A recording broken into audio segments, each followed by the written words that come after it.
Aisha, and I'm a former host of Mocha Single Mothers by Choice, or SMCs. Like you, as an SMC, I decided to become a mother, knowing I'd be the sole care provider and parent for my children, at least at the outset. The Mocha stood for Black, so I'm using the word Black, and I'll be discussing being a single mother by choice from a Black woman's lens. You'll connect with all the interesting and fun things about this non-traditional path, like discussing which sperm to use and some hard truths about fertility and the realities of dating as a single mother who doesn't have a co-parent to rely on occasionally, and what it's actually like to parent as an S&C. This is the Black Single Mothers by Choice podcast. Hi, Pod. So this is our Every Month is Black History Month episode. We are so excited.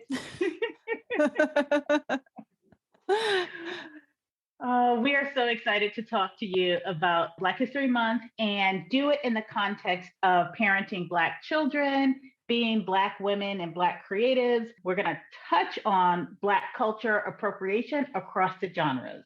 I know. And it is truly feeling like it's a regular conversation with my girlfriend. And I look forward to our time together. And I grab my coffee and a warm blanket because it's winter. And we also want to say thank you to all of our listeners, because without you, this would not be the joy fest that it is. Absolutely. All right. This is Black History Month. And the reason why it resonates with us or registers with us as something that is different from our ordinary lives is because we now interact with school and the school system and teachers. And so we get to see a bird's eye view of how our school systems address Blackness in America through Black History Month. How are you addressing this? What's your school doing? I had to start dealing with Black History Month probably in preschool. And so I've always been the one who will ask, what are you all doing for Black History Month? So for the parents out there, there are so many different ways that you can approach this topic and get into your school's business. I would start out like, what are you all doing for Black History Month? And they would give me their spiel. They would read the usuals, Martin Luther King. And I'm like, are we covering anybody else? And so then that's my cue. So in kindergarten, when schools were open, they used to have parents come up and read books.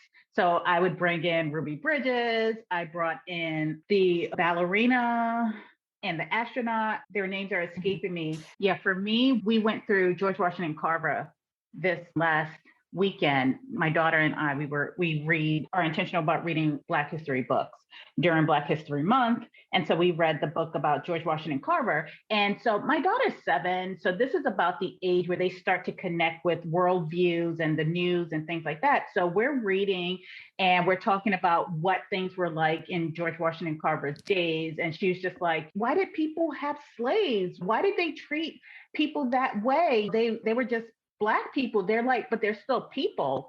And so having to tease apart that. So I can tell you that I am just enjoying the conversations that we're having right now. So we read the Vashti Harrison little legend series of books.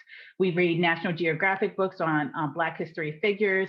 Sesame Street, as always, PBS is doing a kick behind job. They just released a musical on YouTube for Black History Month. And my daughter watched it 5 times. She asked me to send it to her school. So that's how I engaged the school this year. I sent them the Black History Month video and I said, my daughter loves it, asked me to share it. And so then that opened the door for the teachers to share with me that they're watching the Black History Month series on our local free station at the school. And so there are just different ways that you can engage the school to find out what they're doing, to help you figure out how you might either supplement your kids' learning or the learning of their classmates through different conduits that parents can get into the school. So I'm enjoying this time.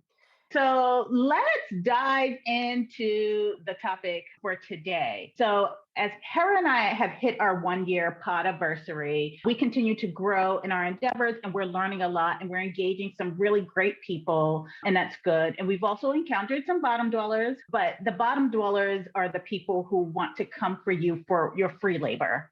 Right. And it shouldn't be surprising, but yet it still is, because we're in this era of pay Black women for their work. And the very people we need to pay us for our work would want to take that work from us for free. And so one of the things we wanted to do was to put this episode in historical context, both past history and current history. If you know your history, you will understand that appropriation of Black culture and Black art and Black creative endeavors is interwoven into America's history. From the earliest times, we know about the slave owners who were profiting off of inventions of Black slaves, right? The most notable was the 1858 case of Oscar Stewart, who tried to profit off the cotton scraper tool that was invented by an enslaved Black man who we call Ned, right? This was someone that Stewart held in bondage and was trying to steal his creative work or notice that they're doing it and be so used to people not wanting to make situations uncomfortable and get a pass on that. And I am here to tell you that in this age, I just turned 46. In this age, it's not going down that way. If I am uncomfortable and fuming on the inside, trust me, if you steal my work, you will also become uncomfortable in a professional way, but you will know that you should stop this. Let's not talk about how we are climbing the charts in Europe and the Baltic states. Yeah, that's true. But understand the optics here, or is that it is expected for Black people to read medical literature, to consume entertainment magazines that have nothing but white people, and it should be appropriate for us. And we consume it. The reverse should be true as well. And it is true. That's why we have the appropriation of Black culture. That's why we have white bebop dudes dancing and bopping their heads to hip hop and R&B as they're driving their cars. And it's out there. So just because the pictures are pictures of Black people, it does not mean that it is not being consumed and is not consumable by white audiences. If you think that by going into Black spaces and stealing their work and using it in white spaces, that the two don't overlap, you are gravely mistaken and you're in for a real uncomfortable awakening.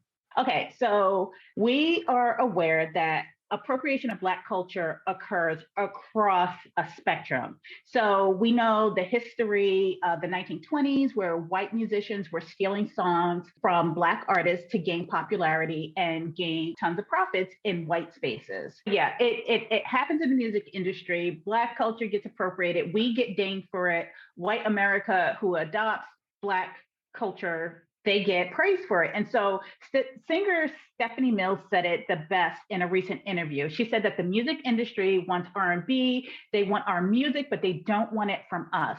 They want it from Adele, they want it from Justin Timberlake, they want it from Justin Bieber, they want it from Tina Marie, they want it from Ariana Grande, they want rap from Vanilla Ice, they want rap from Eminem. It's a tale as old as time that non-Black people stealing elements of Black culture. They don't want to experience what it's like to be in Black skin, but they want to steal certain elements that enhances their very being and presence.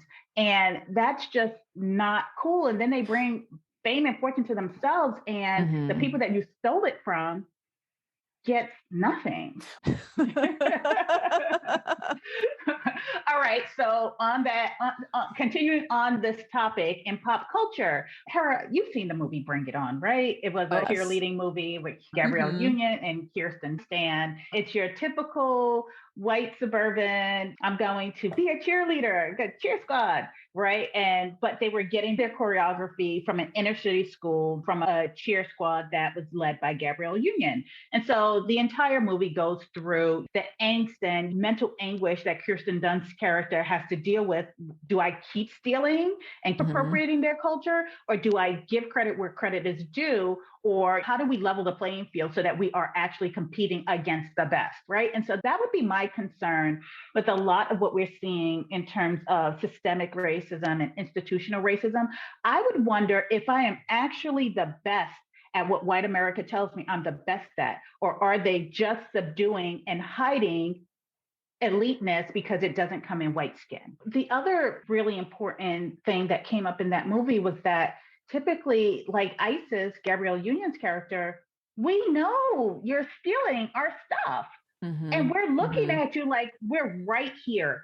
You just came in and took our stuff, right? And then that's where the whole gaslighting comes in. And it's, oh, we didn't mean to. Did we really? Like, oh my gosh. And then we muddy the waters with everything else. And that's where the allies come into place, because I've been in that room that Hera described where it's just like, I just said that. And you're looking around for someone to say, this was not in my head. I actually said that. And if there's not another Black soul or another ally in that room, or another Black woman in that room, you're going to be sitting there. Yeah. And cornrows are frowned upon when it's on Black people, but on Kendall Jenner, it's like the greatest thing. The beauty industry and their lip fillers and their tanners and their bronzers and their butt injections, it's all co-opting pieces of Blackness.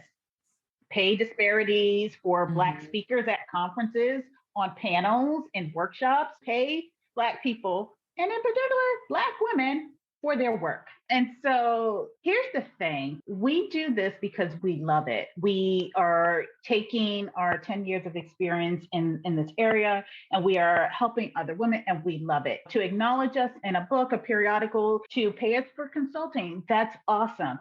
But let us decide what we give away for free. And it goes back to, if you don't know your history and you don't know the role that you play in sustaining that historical behavior, you're doomed to repeat it, right? So we go back to picking bits and pieces of Black culture that you want, or outright taking it. And that's what this woman wanted. She wanted to say, can I use your names? Can I take this bits and pieces of you and use it?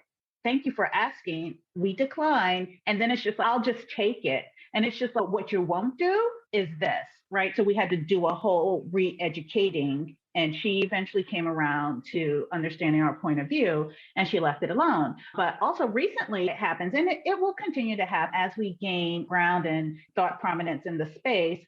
Yeah. And trust me, we work really hard. We work with other creatives. We talk to other creatives, and we will praise their work and let them know we see you. You can walk on the same ground that we walk on and cover the same ground that we've covered, but please do not take lock, stock, and barrel titles of our episodes, our contact people, and whitewash it and put it behind paywalls. That's just not cool. And they say imitation is the greatest form of a compliment, but that is just that actual US currency to do work for you. And you came to us with this offer. Yeah, it was quite interesting. Just leave it at that. It's just, yeah. So let's give the gift of more knowledge. So how should you reach out to a creative asking to use their work or their time or their likeness or their names? Yes. Okay. To wrap things up, Black history is all of our history. And as S&Cs, we have some notable Black figures that we want to acknowledge on this day. We'd like to acknowledge Mary Beatrice Davison Kenner for inventing the sanitary belt in 1957. Thank you for helping us capture that red wave. And Dr. Percy Levon Julian, who discovered how to mass produce progesterone. So, Pod, I think we have him to thank for progesterone and oil to some extent. And last but not least, Marie Van Britton Brown, who invented the modern day home security system. As an S&C with two littles to protect, we thank you. And alas, if any of the historical references mentioned in this episode is new to you, let the Mocha S&Cs remind you that even though your frame is not draped in beautiful Black skin, Black African-American history is your history too. Until next time. Bye, Pod.